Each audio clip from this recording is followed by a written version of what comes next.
Hello YouTube. Today I'm here to talk to you about a little bit of a weird topic.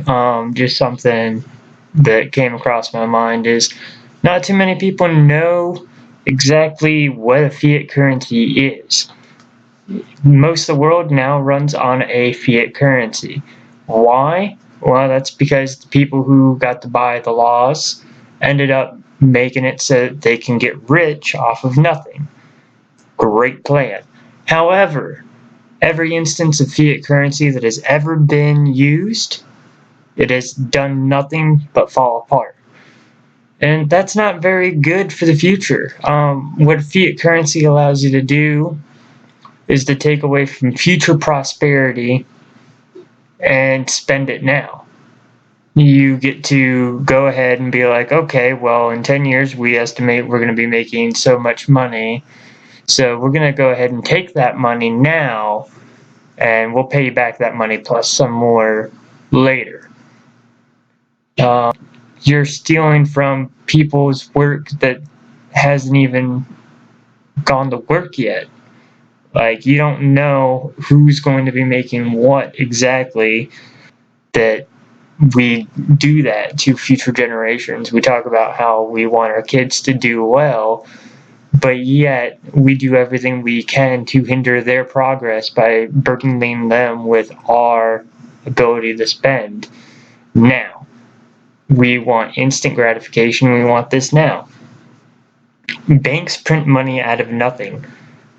I don't know how many people actually know that long ago, not too long ago, but pretty long ago now, longer than a lot of our generation, like any of my generation, has been alive. We've always been using a fiat currency.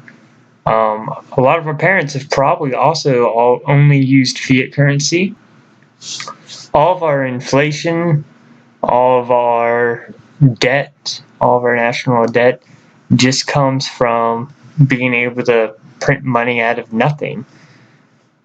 Because all that money that's being printed, every dollar that is printed and put into, or every dollar that's made, I shouldn't even say printed, because now most of our money is electronic. Only like 30% of our money is actually paper dollars. But yeah, every dollar, not even just paper dollars, is that's ever been made and will ever be made is owed that dollar plus more. That means if you have $10, if we had $0 at the beginning and we took out a loan for $10, and then, that $10 is now $16 that we owe that person. But there's still only the $10. So how does that work? It doesn't work. It's just designed to fail. All it does is fail.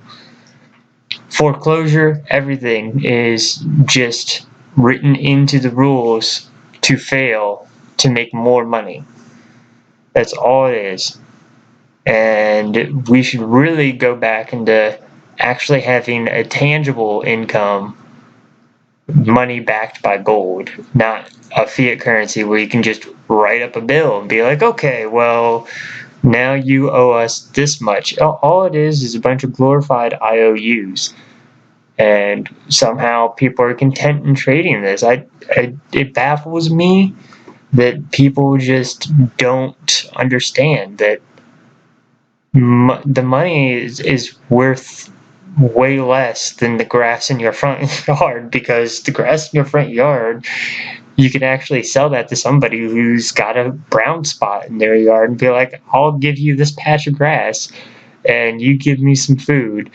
You give me some gold for this much grass.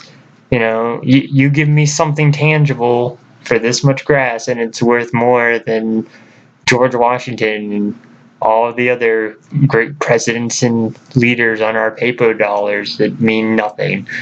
The only reason why they have value is because we work for it and we believe it has value. And yeah, that's not going to stay very long. Like, we keep having to raise our debt ceiling because we say that we're not going to let it go, but everybody's just trying to push it as far as they can. Just keep pushing. Keep pushing. How much money can we borrow?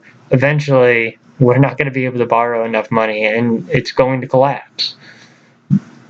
The only thing that we can do is to actually sign rules into law, being like, this is an outlawed rule, or this has been illegal from the conception, and that's the only way we can actually get ourselves out of the national debt, is by saying the whole banking system that we've imposed with the national treasury is actually criminal. And it would take people willingly saying that some people have approved a criminal act in the past. And that is why the fiat currency is going to stay, but it's also going to be our demise.